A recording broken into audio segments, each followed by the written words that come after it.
안녕하세요. 보안쟁이 PR입니다. 벌써 2019년 마지막 12월이 절반밖에 남지 않았습니다. 정말 빠르네요. 세월 순삭. 오늘은 2019년에 있었던 주요 정보보안 이슈들을 키워드로 다뤄보려고 합니다. 그럼 빠르게 시작해보겠습니다. 19년 상반기에는 스피어 피싱을 이용한 사이버 공격이 수차례 발생하면서 주요 키워드로 부상을 하였고요. 밴드크랩을 통한 랜섬웨어 이슈 역시 지속적으로 주목을 받았습니다. 이메일을 통해 설 선물 내용으로 위장한 엑셀 파일, 직장인 연말 정산, 성률이 이력서 제목으로 개인 맞춤형 스피어 피싱 메일의 기승으로 랜섬웨어의 피해가 더 컸었죠. 인터넷진흥원 사이버 위협 동향 보고서에 따르면 2017년 545건에 그쳤던 피싱 범죄 신고가 2018년에는 1978건으로 3배 이상 급증했으며 2019년 2000건 이상으로 위 보고는 신고가 실제 접수된 건수로 실제 피해 내역은 2배 이상 많을 것으로 예상됩니다. 특히 과거보다 범행 수법이 현지화, 진흥화되고 있다는 게 경찰의 분석입니다. 번역투가 아닌 자연스러운 한글 문체에 메일을 유포하거나 한글 문서 파일에 악의적인 프로그래밍 언어를 삽입하는 등 신종 수법을 구사하기도 합니다. 특정인을 상대로 반드시 열어볼 수밖에 없는 메일을 보내고 있습니다. 2020년에도 이런 류의 범죄가 더욱 기승을 부릴 것으로 예상되며 보안 프로그램을 설치해 항시 실행하고 중요한 파일은 별도 저장소에 백업해 둬야겠습니다. 2019년 3월 이후에는 비트코인의 가격 급등락과 5G 상용화의 영향으로 이와 관련된 언론 보도가 대단히 많았습니다. 특히 비트코인 관련 암호화폐 시세가 급등하면서 채굴 공격이 다시 고개를 들었습니다.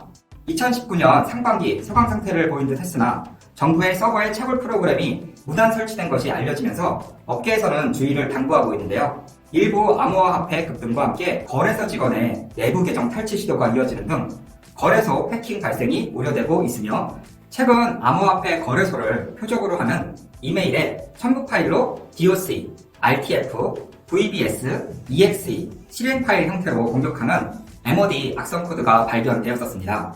첨부 파일은 대부분 회원님 거래 내역, 입고 내역, 휴먼 기업은행 확인권, 토큰 전망 분석 등 암호화폐 거래소와 관련된 내용을 담았고 공격자는 시스템 계정 정보부터 아웃룩, 크롬 등 웹브라우저 개인정보 탈취를 위해 스피어 피싱 공격을 감행하는 등의 랜섬웨어를 활용한 암호화폐 채굴 공격이 증가 추세를 보였다고 발표했습니다. 또한 정보보호 최고 책임자 CISO 지정 신고자와 개인정보 손해배상 책임 보상 제도가 시행되었고 정보보호를 소홀히 한 기관에 대한 과태료 부과 등 다양한 개인정보보호 관련 이슈를 다룬 언론 보도가 많았습니다.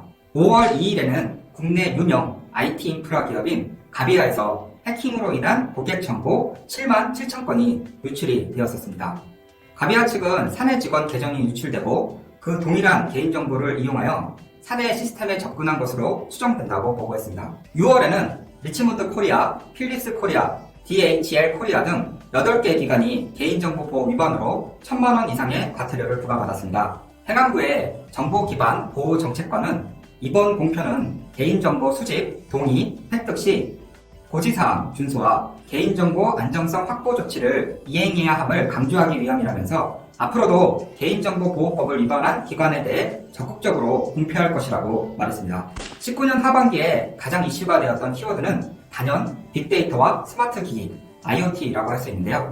이 세 가지 요소들은 인간의 신체 구조에 비유하자면 빅데이터를 판단하는 사람의 뇌, 스마트 기기는 실제 기능을 하는 수족, 그리고 5G는 이를 연결하는 신경막이라고 할 수 있습니다. 따라서 지난 분기 5G가 본격적으로 도입되기 시작한 후 빅데이터와 스마트 키워드가 부쩍 많이 언급되는 현상은 일견 당연한 수준이라고 하겠습니다.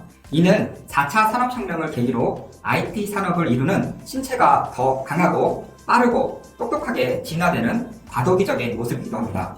또한 이러한 과정 속에서 과거에 없던 다양한 스마트 기기를 사용하게 되고 있으며 그 영향으로 새로운 형태의 취약점이 다량 발견되고 있는 추세입니다. 개인정보 유출 사고도 있었죠. 9월 5일 페이스북 이용자 4억 명의 개인정보 노출, 9월 26일 홈플러스 고객 4만 9천 명 개인정보가 유출되어 방통위와 키사의 사실조사에 착수했었습니다. 11월에는 위메이프에서 지난해 11월 1일부터 2일까지 양일간 진행한 블랙 프라이데이 이벤트를 진행하던 중 로그인 매칭 과정에서 발생한 오류로 인해 가입자 20명의 개인정보가 다른 가입자에게 노출되는 사고로 방송통신위원회로부터 고객 개인정보 보호 조치를 위반한 과징금 18억 5,200만 원과 과태료 1,000만 원 시정명령을 부과하기로 의결했습니다. 올해 상반기 개인정보 유출은 지난해보다 10배 증가한 수치이며 총 527만 건의 개인정보가 유출된 것으로 파악되고 있습니다. 마지막 12월에는 수능 성적표 온라인 발급 페이지의 허점을 이용하여 수능 성적표 공개일보다 2일 먼저 알 수 있게 되는 사건이 있었습니다.